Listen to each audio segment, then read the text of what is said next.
नमस्कार, मैं नीरज कुमार आप सभी साथियों का आप सभी के यूट्यूब चैनल भूमि जानकार अमीन में स्वागत करता हूं। आज हम आप लोगों को बताएंगे भूमि सर्वे के डेट के बारे में।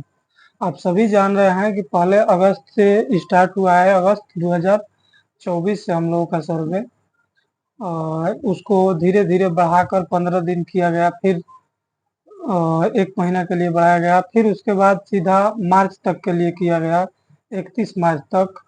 31 मार्च तक समय देने के बावजूद भी रैयतों द्वारा इसमें जरा सा भी तेजी नहीं दिखाया गया। और न, एक समस्या ये भी है कि जागरूकता जो फैलाने में भी कर्मचारियों अधिकारियों द्वारा कमी रहा। बहुत सारे अमीन जो सरकारी नियुक्त हुए हैं वो आम सभा उतना अच्छा से नहीं कर पाए। हालांकि रैयतों को में भी कुछ लापरवाही है, क्योंकि कहीं न कहीं न्यूज़ पे हर जगह प्रसारण भी किया जा रहा है, और आम सभा कुछ जगह करवाए हैं और कुछ जगह अमीन लोग गए भी हैं। हमारे आसपास के जो अमीन बंधु हैं वो तो काफ़ी प्रयास किए हैं जागरूकता फैलाने के, लेकिन कहीं-कहीं ऐसा भी है जहाँ पे अमीन लोग उतना एक्टिव नहीं गए हैं। तो रैयतों को जल्द से जल्द आवेदन कर देना चाहिए। पहले जो डेट मिला था, इतना दिन डेट मिला, उसके बाद भी आवेदन नहीं हुआ। इसमें मूल रीज़न हो जा रहा है विवाद कि किसी को कागज़ात नहीं मिल रहा है, किसी को ये कागज़ात नहीं, किसी को वो कागज़ात, किसी के पास कोई कागज़ात है ये ना है।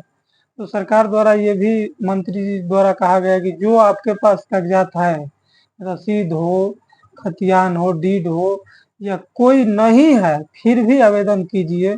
जो है उसी के आधार पे, नहीं है फिर भी आवेदन कीजिए। प्लॉट वेरिफिकेशन के समय दावा आपत्ति होगा, जो भी आपके पास साक्ष्य रहेगा दिखाइए। और एक बात हम लोग ये भी जान लें कि प्लॉट वेरिफिकेशन जल्द से जल्द हो जाएगा। ज़्यादा से ज़्यादा हम लोग के पास, पहले तो मीडिया में खबर चल रहा था 15 अप्रैल तक, लेकिन 15 अप्रैल के ऐसा कुछ ना हुआ कि वेबसाइट बंद किया गया। 31 मार्च के बाद भी वेबसाइट खुला रहा, 15 अप्रैल के बाद भी वेबसाइट खुला रहा। हालांकि सरकार द्वारा ये निर्धारित नहीं किया गया है कि कब तक लास्ट डेट रहेगा, क्योंकि अभी तक स्वघोषणा का जो जमा का परसेंटेज है बहुत कम है। 65% अभी तक स्वघोषणा जमा नहीं करने के मीडिया में न्यूज चलाया जा रहा है। वो भी किसके आधार पे?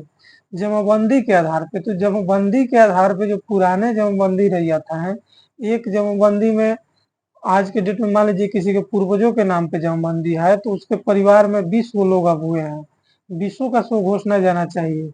तो टोटल जमाबंदी के आधार पे भी आप जोड़ रहे हैं, तब भी 35 से 40% आवेदन गया हुआ है। 65% 60% अभी आवेदन नहीं गया है।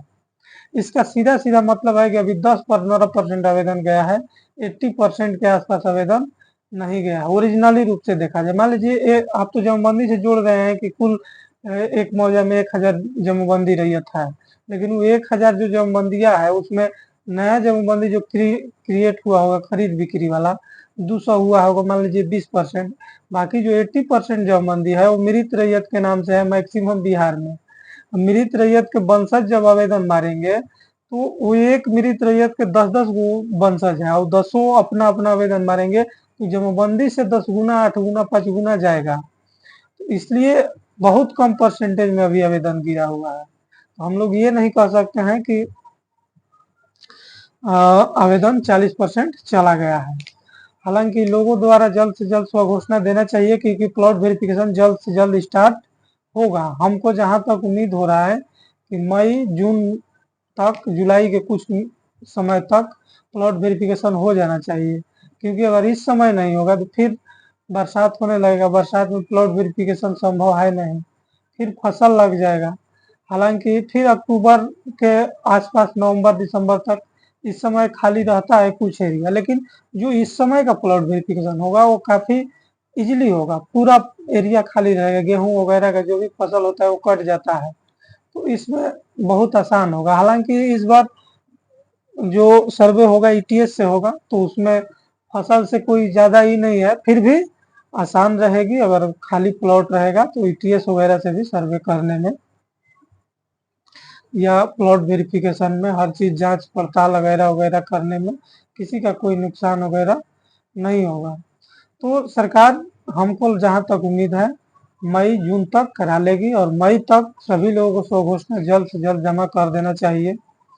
इसमें दिक्कत हो रहा है पटीदारी मामला में, तो आप पटीदारी मामला में अपना हिस्सा जो मिला हुआ है मौखिक रूप से जो बो रहे हैं उसका आवेदन कीजिए। जिसका हिस्सा में जो है वो अपना आवेदन करेगा। अगर उस पे आपत्ति होगा तो सभी का संयुक्त खाता खुलेगा, यही होगा। आप अपना आवेदन कीजिए। सबसे मैक्सिमम हम लोग को तो फील्ड का एक्सपीरियंस है, रोज यही कामें है। सबसे ज्यादा लोगों में यही समस्या है कि किसी के पास पूरा कागजात नहीं है, किसी के पास कागजात है, किसी एक फरीक के पास तो वो दे नहीं रहा है, बंटवारा का सहमति बन नहीं रहा है।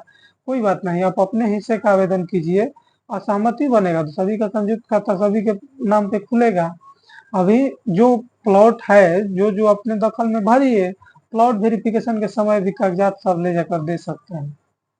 तो आज का अपडेट यही था कि भूमि सर्वे का जो हम लोगों का काम है वो मई तक प्लॉट वेरिफिकेशन स्टार्ट हो जाएगा। तो फॉर्म सभी आप सभी जल्द से जल्द भरें। 31 मार्च बीत गया, 15 अप्रैल भी बीत गया। 15 दिन का डेट बोला गया था मंत्री जी द्वारा कि 15 दिन में सभी लोग जो स्वघोषणा जल्द से जल्द जमा करें। और 15 तारीख के बाद भी ऐसा मीडिया में खबर चला कि बंद हो जाएगा, लेकिन बंद नहीं हुआ है। जल्द से जल्द आप सभी लोग ऑनलाइन करें। ऑनलाइन करने के बाद उसका रिसिप्ट रख लें और प्लॉट वेरिफिकेशन के समय रिसिप्ट के साथ साथ सभी कागजात लेकर उपस्थित हों। और एक समस्या और है कि लोग ऑनलाइन करने के बाद ऑफलाइन भी जमा कर रहे हैं और बहुत सारे लोग पूछ रहे हैं कि ऑफलाइन जमा करें कि ना करें। हालांकि उस पर मैं एक विस्तृत वीडियो बना दूंगा। फिलहाल इतना जानकारी आप सभी के लिए। देखते रहिए भूमि जानकारी में। जय हिंद, जय भारत।